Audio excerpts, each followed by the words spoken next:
김영환 충북지사 공약인 숲속 트리하우스가 첫 선을 보였지만 도의회의 예산 삭감으로 더 이상의 사업은 불투명합니다. 그 이유를 취재했습니다. 청주시가 교육경비 사업을 직접 챙기겠다며 조례 제정을 추진하고 있습니다. 교육지원청의 반발 속에 논란도 적지 않습니다. 거리의 무법자로 불리는 배달 오토바이 노동자들이 안전하게 일할 수 있게 해달라며 지원 대책을 촉구했습니다. 시청자 여러분 안녕하십니까? 계속해서 뉴스데스크 충북 소식입니다. 김영환 충북지사의 핵심 공약인 레이크파크 사업의 하나로 숲속에 나무로 집을 지은 트리하우스 단지가 첫 선을 보였습니다.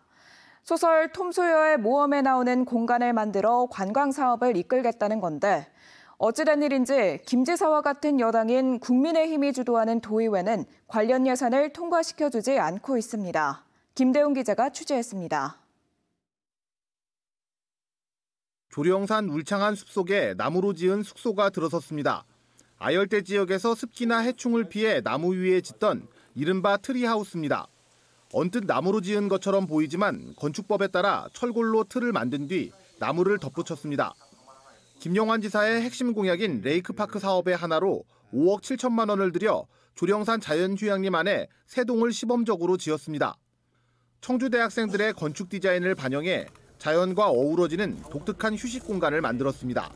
이 산림이 도민의 삶에 또 국민들에게 힐링과 치유의 공간으로 제공될 필요가 있다고 생각하고 그런 면에서 자연을 훼손하지 않으면서 충청북도는 시범으로 만든 트리하우스의 반응을 본 뒤 이 사업을 대규모로 확장할 예정입니다.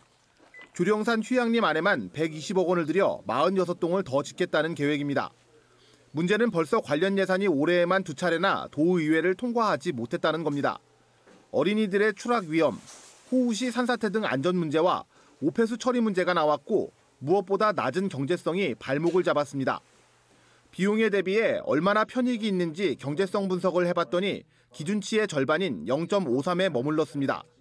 100억 원을 들이면 53억 원 정도의 편익이 있다는 뜻입니다. 도의회 관련 상임위는 김 지사와 같은 국민의힘 소속이 7명 중 5명이지만 문턱을 넘지 못했습니다.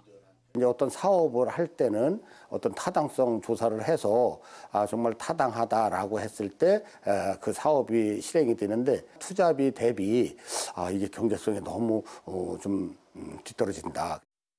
충청북도는 공익사업인 만큼 비용을 높게 받을 수 없어 수익성은 낮을 수밖에 없고 안전과 관련한 문제는 설계 과정에서 모두 해결했다고 밝혔습니다. 하지만 충북도 의회는 경제성과 안전성을 더 꼼꼼하게 들여다보겠다면서 내년도 관련 예산에 대한 현미경 검증을 예고했습니다. MBC 뉴스 김대웅입니다. 한 아이를 키우는데 온 마을이 필요하다는 취지의 행복교육지구 사업. 충북에서는 그동안 교육지원청 중심으로 운영돼 왔는데요. 청주시가 교육경비 예산을 지원한 만큼 교육경비 사업을 직접 챙기겠다며 조례 개정을 추진해 논란이 일고 있습니다. 조미애 기자입니다. 돌봄은 물론 환경과 예술, 그리고 다양한 체험학습까지 아이들에게 폭넓은 교육 기회를 제공하기 위한 행복교육지구 사업.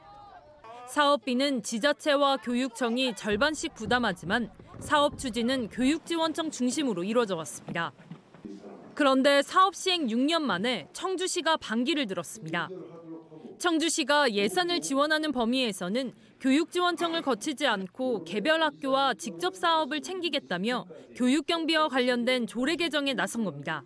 시에서 학교로 직접 지원을 가능하게 함으로써 보조금 예산을 적소로 운영케 하기 위함이며 보조사업자를 교육장에서 학교의 장으로 변경하였습니다.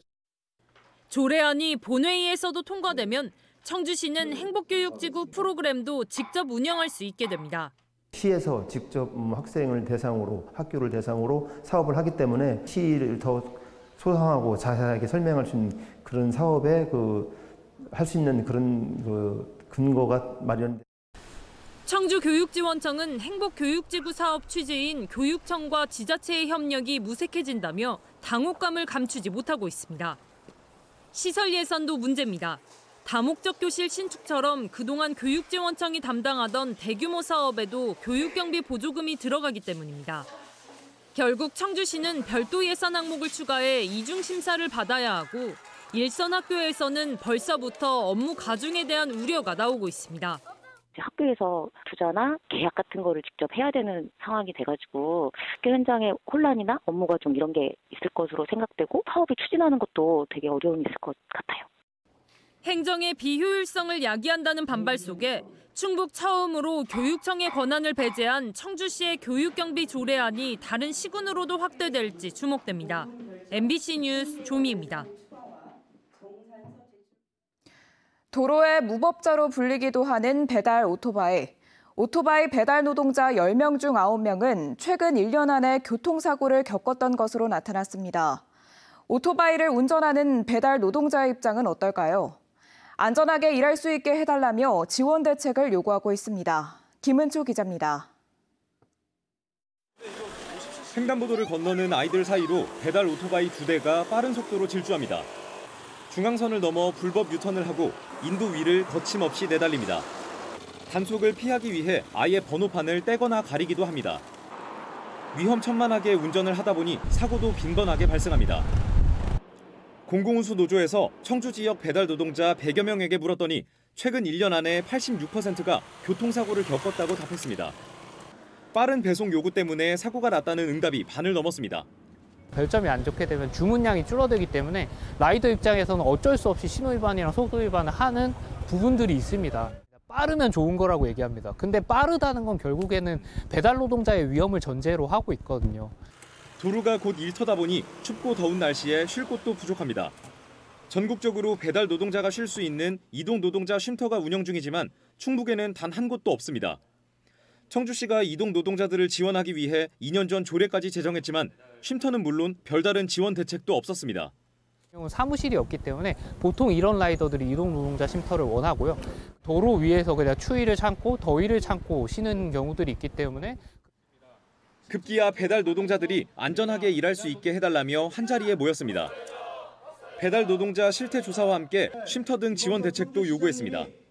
배달 노동자가 안전한 환경에서 지속 가능하게 일할 수 있도록 대책 마련이 시급하다. 배달 노동자를 위한 종합적인 지원 대책을 마련하라. 한편 어제 국회에서 열린 관련 토론회에서도 시간을 다투는 배달 노동자들을 위한 사회 안전망이 필요하다는 의견이 줄을 이뤘습니다. MBC 뉴스 김우초입니다. 오늘 오후 3시 40분쯤 청주시 율량동의 한 상가 건물에서 불이 나 50여 분 만에 진화됐습니다. 다행히 인명피해는 없었지만 나란히 붙어있던 6개 점포가 불에 탔습니다. 소방당국은 치킨집 주방에서 불이 시작된 것으로 보고 정확한 피해 규모와 화재 원인을 조사하고 있습니다. 지난 4월 보궐선거 당시 재산을 허위 신고한 혐의로 재판에 넘겨진 이상조 청주시 의원에 대해 민주당 충북도당이 사법당국의 엄단을 촉구했습니다. 민주당 충북도당은 성명을 통해 유권자를 기만하고 선거 질서를 어지럽혔다며 이상조 의원은 청주 시민께 사죄하고 무거운 책임을 져야 한다고 비판했습니다. 앞서 검찰은 4월 5일 보궐선거에 출마하면서 채무를 누락하고 토지 건물 가액을 부풀린 혐의로 이 의원을 기소했습니다. 충북도 내 럼피스킨 백신 접종이 속도를 내고 있습니다. 충청북도 재난안전대책본부는 접종 첫날 발병농장 반경 10km 안에 있는 소 12,800여 마리 가운데 32%에 대한 접종을 마쳤다고 밝혔습니다. 접종 대상 소가 가장 적은 진천은 하루 만에 접종을 끝냈고 방역대 안에 있는 음성과 괴산, 증평도 오는 27일까지 접종을 마칠 계획입니다. 대책본부는 반경 10km 방역대 농장 342곳 외에 발병 농장과 역학관계가 있는 청주와 충주 등 54개 농장에 대해서도 이동 중지 명령을 추가했습니다. 충북을 비롯한 충청권 4개 시도가 도심 항공 모빌리티, UAM 상용화를 함께 추진합니다. 4개 시도는 한국공항공사, 통신사 등이 참여한 컨소시엄과 업무 협약을 맺고 UAM 운용 부지 제공, 인허가 편의 등의 행정적 지원과 함께 초광역 노선 발굴 등 기반 조성에도 협력하기로 했습니다.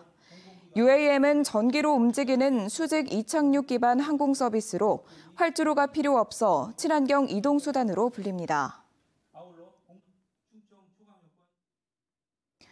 충청북도가 임산부를 국가 유공자급으로 예우하겠다며 추진한 임산부 예우 조례안이 입법 예고됐습니다.